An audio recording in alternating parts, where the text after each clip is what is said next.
আল্লাহর কসম, নবী সাল্লাল্লাহু আলাইহি সাল্লাম ওই উম্মতের দিকে তাকাইয়া চোখের পানি ফেলে নবীজি বলবে, উম্মত, আমার 23 বছরের চোখের পানি, আমার তায়েফের রক্ত, আমার উহুদের দান দান শহীদ বিনিময়ে এই আমল নামা।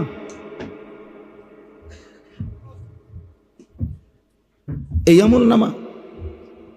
উম্মত, তুমি জানো না তায়েফে আমার এই পরিমাণ পাথর মারছে, যে পাথরের আঘাতে রক্ত ঝরতে ঝরতে আমার পায়ের জুতা পায়ের সাথে জমাট বাইধা গেছে।